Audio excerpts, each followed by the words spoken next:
I book sniff, therefore I am. Hello, good morning, and welcome very warm welcome back to the library. It's open, so I hope you brought your library card, my darlings. Oh, that was a bit Michael Jackson, wasn't it? Not sure how appropriate that is. Anyway, let's move on. We are back, I hope, now to regular posting days. I apologise for the late posting of last week's episode. Everything just kind of got on top of me, and it was a bit, so it was a little bit late, so I apologise for that. But thank you still for commenting and watching at the slightly later date. And now this video is a sort of special episode, I suppose. I don't mean in the terms of, like, on TV with a very special episode. Although I suppose in some ways it could be. So I realised the other day that it is nearly the end of February. That's scary, isn't it? And therefore the UK's LGBTQ plus History Month, which is a national event. I know there's some consternation about dates and stuff because in America it's currently Black History Month, and LGBTQ History Month is later in the year, but it's flipped in the UK. So I'm not attempting to erase Black History Month. It's just that in the UK we commemorate them at different times, so I just hope that's clear. So I thought what I'd do is make a video about some of my favourite, or the most important, in as far as I'm concerned, books about LGBTQ plus people and our collective history, and sort of mark it that way in the way that I know how to do that, I suppose. No doubt those vegan queens will be weighing in on that at some point, but here at the library we're going to do it through the medium of books and book sniffing. So there we go. So I was going to do a top 10, and then I thought, you know what, 10's not a queer enough number, so let's go for 13. 13 feels like quite a queer number, doesn't it? So this is not in any way comprehensive or intended to be representative of the whole, sort of genre of LGBTQ plus fiction and non-fiction. How could it be? These are just some things that I've read and enjoyed and that I think are important to our collective history, both in fiction and, documenting real life. So with that said, let's jump in. So my first book that I would highly recommend is This Little Beauty by Sarah Waters, famous for writing Tipping the Velvet, and also Fingersmith, Affinity, The Paying Guests, and I think not The Little Stranger.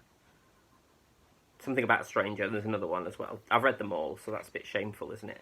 But this is beautiful. This is set in the Second World War and centres around 4 sort of queer or queer-coded characters, 3 women and 1 man. And they are living the war backwards from 1947 back to 1941. And it really sort of touches on issues that I think are quite interesting in terms of women's roles and freedom as well in the war. As much as it was a horrific thing in times of conflict, there is a certain amount of permissiveness and freedom through not only sort of job roles and acceptance, because people have to accept that whoever's there has to do the job, but also in the kind of subcultures that emerged throughout them. And, Sarah Waters is a brilliant documenter of queer history, and particularly queer women's history that has hitherto been sort of undocumented in fiction. So this is gorgeous, and I really, really recommend it. Staying with the same sort of time period, and on a slightly more visceral note in some respects, we have Richard Plant's The Pink Triangle, which is about, it's written by an actual refugee from Nazi Germany, and it details the struggle of gay or queer people in the concentration camps of Nazi Germany, where, as I'm sure is quite well documented, Jewish people were given the Star of David to wear in the camps, and obviously it faced many atrocities. But the camps were also home to queer people, people that were labelled mentally deficient, not a term I would like to use. There were also travellers, disabled people, so on and so forth. But this sort of documents queer men's experiences and the sort of tragedy of post-war, where when the camps were liberated, a lot of those men went to prison and their suffering continued. So this is a really important point. I have the Pink Triangle there on my shoulder, which was Paul and Jason and I. Obviously from those vegan guys, had a theatre company called Pink Triangle Theatre, which commemorated not only queer history but also fought to end homophobia in education settings. So it means a lot to me, but it's quite a hard read. A little bit of joy now, and a sort of previously unplatformed voices, I think. We have this little beauty, which is relatively new. This is The Black Flamingo by Dean Atta, and this chronicles the story of Michael, who goes to university and sort of discovers his identity, his queerness, through the medium of finding his drag persona, aka the Black Flamingo. It's a fabulous novel made up of sort of mixed media, so there's a lot of it in both prose, but also,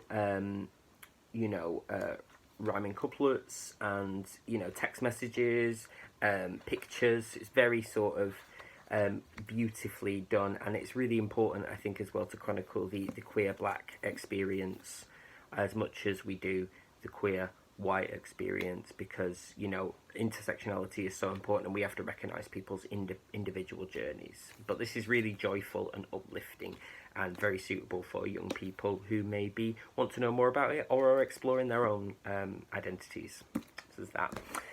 Next up, we've got a bit of a groundbreaker. And the groundbreaker, staying with the sort of non-white experience. This is Anne Ellen Shockley's Loving Her, which was first published in 1974, and it has the distinction of being the first novel by an African-American author that deals with interracial lesbian relationships. This is the main character, Renee, who's a black musician who is forced by a pregnancy to marry an abusive husband, and then she ends up accidentally meeting Terry, who's this wealthy sort of white writer, and they begin a relationship. And this sort of touches on issues not only of race and sexuality, but also of class. And I don't know, I think there's something really lovely about it having the distinction of being the sort of first novel to do all of that in one place, that really sort of speaks to intersectionality. And it's also a rollicking good read, and just a very sort of traditionally untraditional love story, which is beautiful.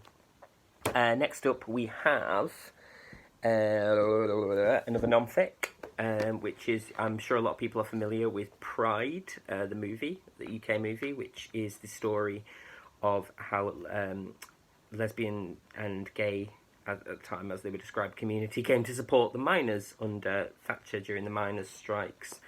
So that is a sort of fictionalised account based on real life events of lesbians and gay support the miners, LGSM, who I actually met current members of and people that were there at the time in Durham a few years ago, which was honestly lovely. And this is basically the true story behind that, with lots of little anecdotes from the people that were there that are still living. Sadly, some people are no longer with us. And it's really beautiful to see this sort of coming together of two communities to mutually support one another. If you haven't seen the film, absolutely recommend, but this is the sort of document behind that shows the bits that maybe we couldn't see on film. Okay, let's go back to some fiction and a little bit of futuristic fiction now. This is Black Wave by Michelle T, which it's a very sort of lo-fi riot girl kind of futuristic novel. It's set in 1999, but there's an element of futurism to it. So it's apocalyptic. The year's about to end. The world's about to end within a year, and Michelle discovers more about life, love, and queerness in a really sort of quirky, offbeat way that feels very, very sort of indie. As I say, very sort of riot girl, punk, queer. And through a series of relationships, it touches a lot on the idea of subcultures, found families, and also, sort of quite non-PC behaviour that still feels true to some people's experience of life. So I really, really enjoyed this, and it is an indie, so I love to support an indie release. So that's great. Next up, what do we have? Oh, yes. Another fiction based on true life events. This is Joseph Cassara's The House of Impossible Beauties, which is set in the 80s in New York City and looks at the ball subculture. Basically the sort of birth of the modern drag scene as we know it today. RuPaul's Drag Race, for instance, owes a huge debt to the ball scene and that subculture. And this is the story of how, chosen families were created you know, from people who'd run away from home or been kicked out of home and had to find refuge with newly discovered queer families, and then how they sort of used that experience of pain to explore glamour, identity at these balls that were held, which is where things like the category is comes from, and bring it to the ball, and so on and so forth. And it's just a really beautiful way that doesn't shy away from the kind of hard-hitting aspects of what that life entailed, not only sex work, but also, you know, love, life, prejudice, both racism, because a lot of the ball scene was made up of non-white people. That was specifically what the space was. So I think it does that really, really beautifully and in a very relatable way that sort of follows several people's experiences. Well worth a read. Next up, let's have a look at a memoir. This is gorgeous, and I actually have this one signed by the author. This is called The New Girl. It's by Rhyannon Styles. Sorry, I just noticed that I've still got the sticker on the front. And this is basically a memoir of transitioning, but it's so much more than that. It's so personable, and it speaks to, how can I say this? It speaks to the author's experience, not only of being trans, queer, and so on and so forth, but also of all the various components that made up that life.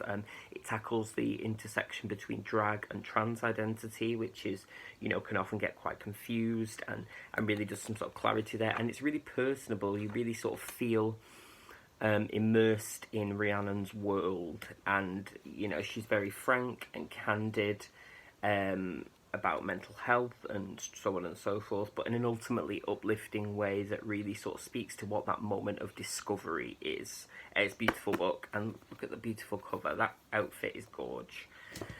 Sorry, I hope I'm not speeding through too much now. I'm doing my best. Next up, I'm counting these as one because it's my channel and I can do what I like. But this is Fun Home by Alison Bechdel and Are You My Mother by Alison Bechdel. And these are comic books, essentially graphic novels, I should say, that Alison Bechdel wrote about her experience of life growing up. So she had a father who was a funeral director and also a closeted gay man.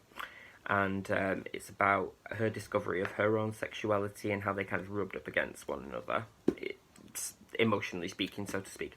And then it's also about her mother, which is a sort of follow-up to her father post his passing at the end of Fun Home, and how they sort of negotiate the relationship together, and what it was like for her mum as well to have been in a relationship with a queer man who didn't feel that he could be open about that, not only because of the time, but also because of other aspects of his life. And what really interests me about this is that I love the idea of exploring queer parenting. You know, my parentage is queer also. My father is queer, albeit not in the same circumstances, thankfully, as these two graphic memoirs. But I am always really interested in that experience because I think it's a very specific relationship between a queer parent and a queer child. There's a lot about how we pass things on to our children, and queerness or sexuality is never really covered in the sort of mass media, so I found that fascinating. And they're really charming, offbeat, well thought out and beautifully illustrated, so I recommend both of those. We're doing well here, aren't we? Number 10, let's go for this absolute beauty of a book, Unicorn by Amru Al-Qadi, the memoir of a Muslim drag queen. I believe this has now been republished in paperback as Life as a Unicorn. And this is about Amru, aka Glamru, from the drag girl band Denim. And this is basically about what it's like to grow up in a strict Iraqi Muslim background and then discover that one is queer, or, you know, however they describe. Amru uses they, them pronouns and talks a lot about gender and identity and stuff really, really interestingly, but also the intersection between gender and physics, which I find really, really fascinating. And can we just, for that cover, look at that green, that's beautiful, and also the outside.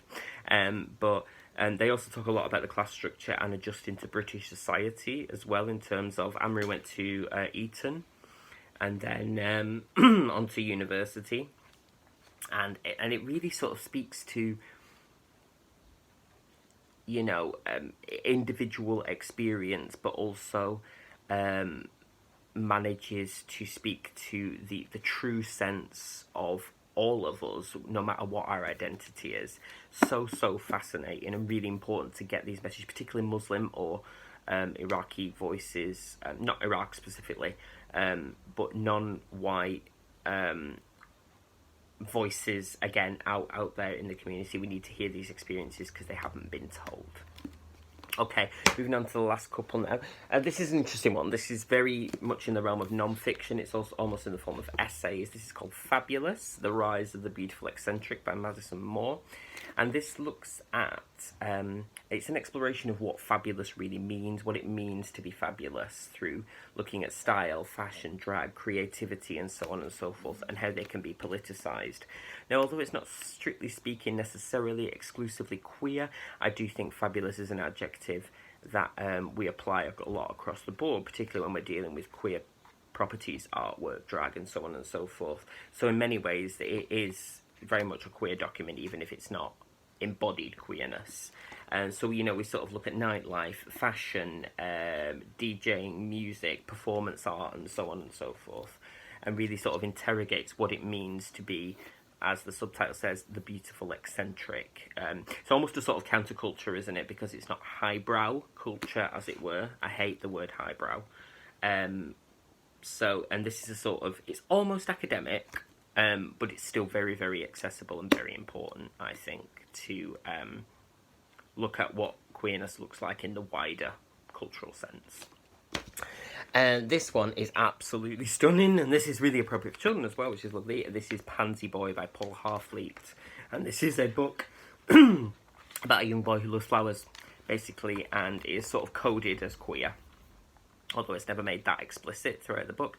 And it's based on Paul's real-life project, which he did a lot in the 90s, early 2000s with Queer Up North, which no longer exists, sadly, which is he would mark sites of homophobia or queerphobia and so on and so forth by planting a pansy at places where there had been either attacks, verbal or physical, and then documented them as part of a sort of ongoing art project.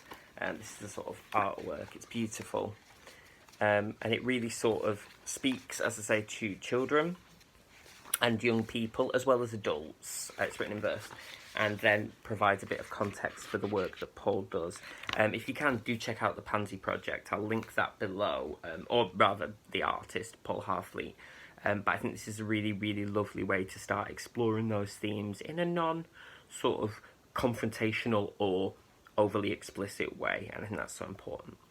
And finally, Queerly Unlucky 13, the book I have literally just finished reading that I bought for myself as a treat for LGBTQ History Month, Me, My Dad and the End of the Rainbow by Benjamin Dean, which has just come out. This is an absolute joy that again touches on queer parenting again, and it's about a young boy called Archie whose dad is, he discovers his dad is gay, and that's why his parents are split up, and in an effort to reconnect with him, he decides to go to London Pride to try and explore more about his dad's new world. He has some lovely friends that he takes along with him, and he meets this eccentric cast of characters who are, you know, ultimately help teach him more about what queerness means, what queerness is, and how all that really matters is being true to yourself. And look at that book plate, that's stunning. It's a great introduction, this, to LGBTQ issues for the slightly older reader than Pansy Boy. Completely uplifting and really sort of explores in a gentle but still serious way what the true meaning of pride is. So that's beautiful. So there we go. Is that 13? 1, 2, 3, 4, 5, 6, 7, 8, 9, 10, 11, 12, 13. 13, there we go. Unlucky for some. Queer lucky for others. That's not a word, never mind. So there we go. That is my top picks for LGBTQ plus History Month 2021. The library is now closed, so do please put your library card somewhere safe, my darlings, and sound off in the comments. Let me know what your favourite queer themed books are, be they fiction or non-fiction, and or how you're marking LGBTQ History Month, or if indeed you're just discovering it, what you've learned and what you find interesting. But until next time, I will see you very soon, my darlings. Do take care of yourselves, be safe, be well, be sniffy, and I will see you in the next video. Mwah.